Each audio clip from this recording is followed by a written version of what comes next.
12 у Києві, 13 в Криму, середа, 13 грудня. Час новин на АТР. Ви дивитеся «Заман», в студії Софія Бляєва. Добрий день. Верховний суд Криму розглянув апеляційну скаргу громадського діяча Сейтумера Сейтумерова, не дочекавшись його самого. Коли він разом із правозахисником Рустемом Кямілєвим прибув до суду, з'ясувалося, що засідання вже відбулося. Тепер Сейтумеров рішення дізнається лише коли отримає його поштою. Однак його захист вже припускає, Верховний суд Криму найімовірніше відхилив апеляцію і залишив у силі штраф у розмірі 2000 рублів за публікацію в соціальних мережах. Йдеться про фотографії з мітингу забороненої в Росії організації «Хізбут Тахрір», які Сейтумеров поширив на своїй сторінці ВКонтакті ще до анексії півострова, а саме у 2013 році. Окупанти за це закидають йому пропаганду екстремізму. Был пропущен срок исковой давности. То есть не могли привлекать человека по истечении 3 лет. С 2013 года прошло 4 года. Вот. Срок исковой давности пропущен. То есть налицо факт, опять-таки, преследования и неправильного отношения к крымским татарам. В российских судах есть такое полномочие заключать судебные решения по, скажем, каким-то правонарушениям, которые были совершены в другой стране, то я хотел спросить у судьи, есть ли возможность тогда в российском суде наказать тех, кто в 1944 году депортировал крымских татар. Захист Володимира Балуха спробує оскаржити його запобіжний захід – домашній арешт. Розгляд апеляційної скарги почнуть розглядати за годину у підконтрольному Кремлю Верховному суді Криму.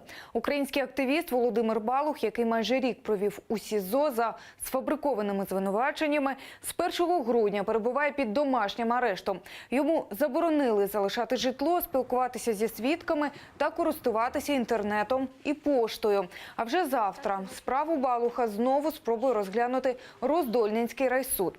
Українця затримали торік. ФСБ закидає йому незаконне зберігання зброї. Правозахисники переконані, справжня причина арешту – проукраїнська позиція Володимира Балуха. Йому вже виносили вирок, але потім скасували і справу відправили на повторний розгляд.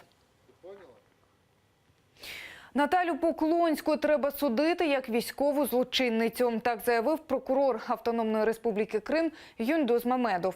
За його словами, дії Поклонської на так званій посаді генерального прокурора Криму в умовах окупації півострова Росією треба кваліфікувати як військовий злочин. Поклонська порушувала права людини на самовизначення корінного населення Криму. Юндос Мамедов пообіцяв, що незабаром дасть оцінку діям самозваного прокурора. Судитимуть Наталю Поклонську в Україні заочно.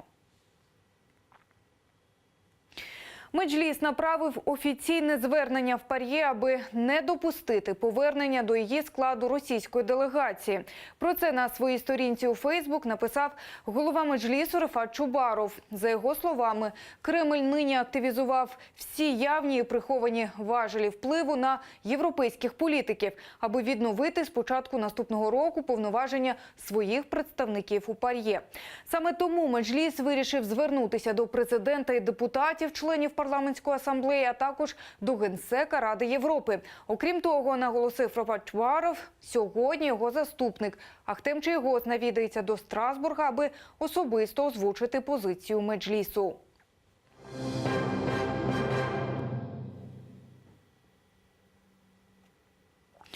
Затвердження бюджету на наступний рік, перерахунок пенсій і завершення будівництва першої черги Охмадиту.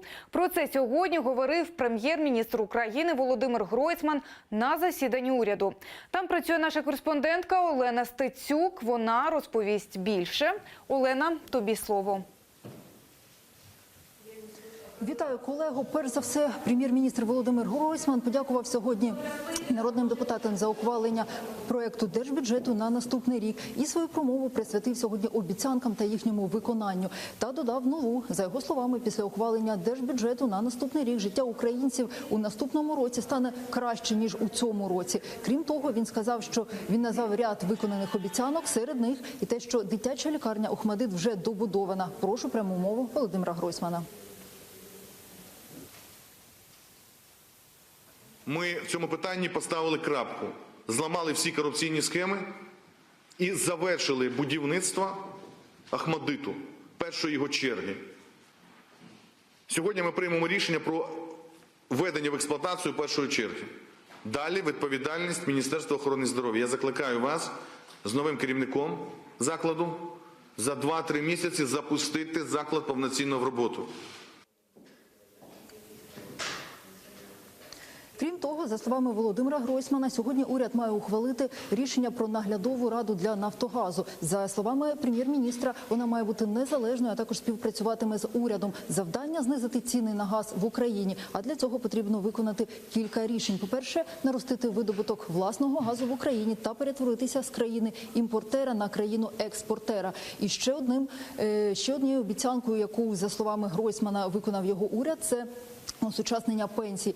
Володимир Гройсман зазначив, що після ухвалення пенсійної реформи наступним кроком мало бути осучаснення пенсій для військових пенсіонерів. За його словами, це рішення вже ухвалене. Наразі пропозиції відправлені до РНБО, і він сподівається, що вже з 1 січня наступного року військовим пенсіонерам буде збільшено пенсію як мінімум на 1500 гривень. Поки що це у мене вся інформація із засідання Кабінету міністрів. Студія.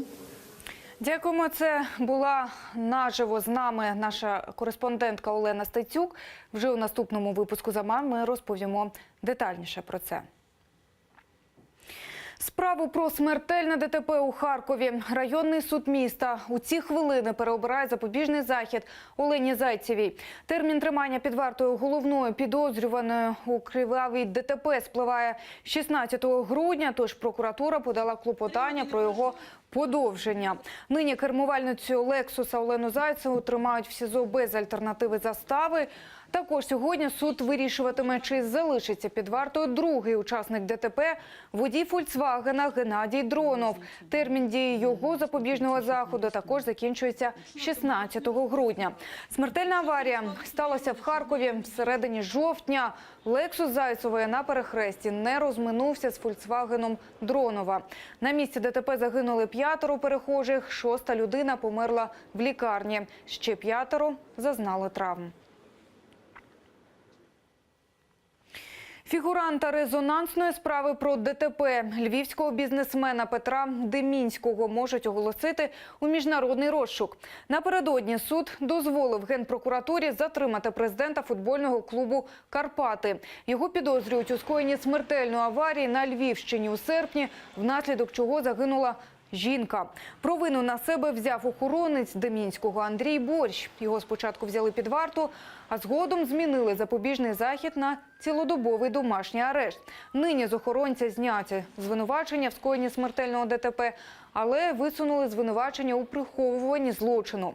Його шеф Петро Демінський одразу після ДТП виїхав за межі України і досі не повернувся. Він оголошений у всеукраїнський розшук. Після підготовки відповідних документів прокурорами, слідчими буде оголошено про міжнародний розшук Петра Демінського. Як тільки він з'явиться, його заарештують і доставлять до суду. Ердоган закликав світ визнати Єрусалим столицею Палестини. Такою заявою турецький президент відкрив екстрений саміт ісламських держав у Стамбулі. У ньому беруть участь 50 мусульманських країн. Заклик Реджепа Тайпа Ердогана став відповіддю на визнання Дональдом Трампом Єрусалима столицею Ізраїлю. Туреччина також пропонує спільно боротися за визнання держави Палестина у кордонах 1967 року зі столицею у східному Єрусалимі. За словами турецького президента США, мають відмовитись від свого рішення, котре Ердоган вважає незаконним і провокативним. Реджеп Тайп Ердоган вкотре назвав Ізраїль терористичною державою і окупанту. işgal edenle Зберігати нейтралітет між окупантом і жертвою окупації значить бути співучасником злочину. vermektir.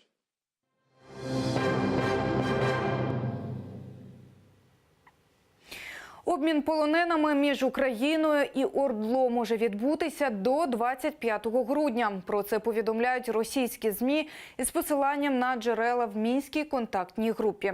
Остаточні списки будуть затверджені 20 грудня. В цей день відбудеться останнє в цьому році засідання контактної групи у Мінську.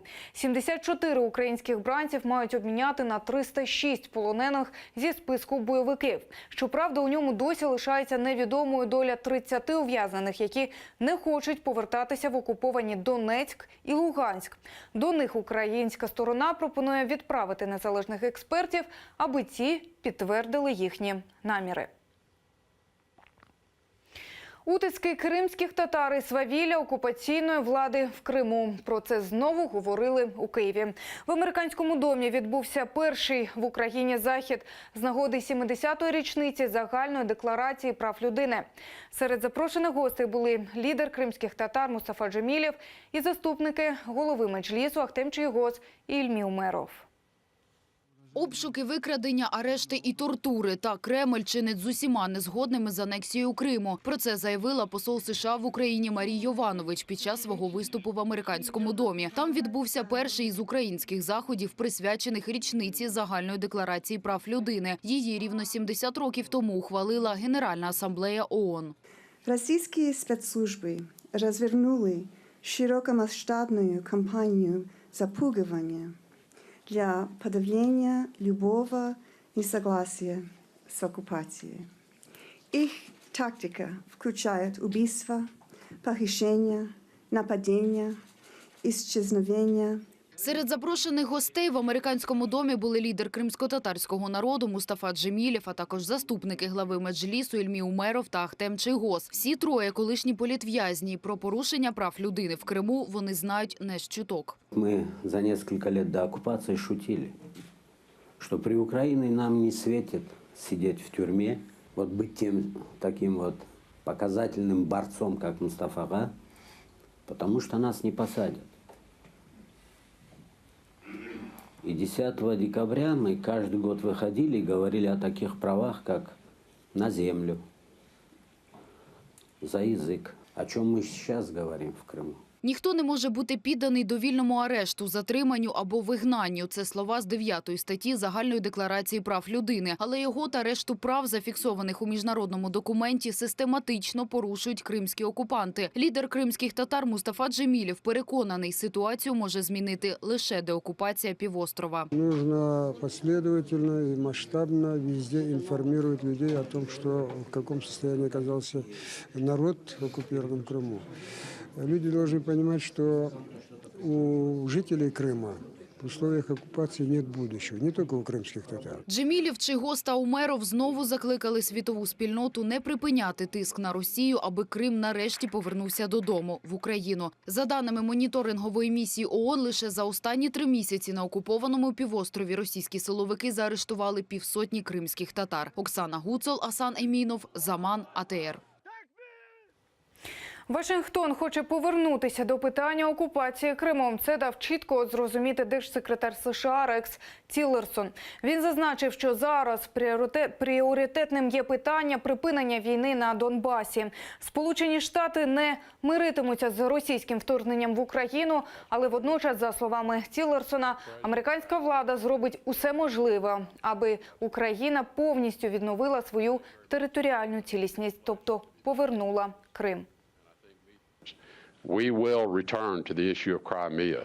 Ми повернемося до питання Криму. Я знаю, що президент Путін дав зрозуміти, що це обговорюватися за столом переговорів не буде. У якийсь момент буде, але зараз ми повинні зупинити насильство на сході України.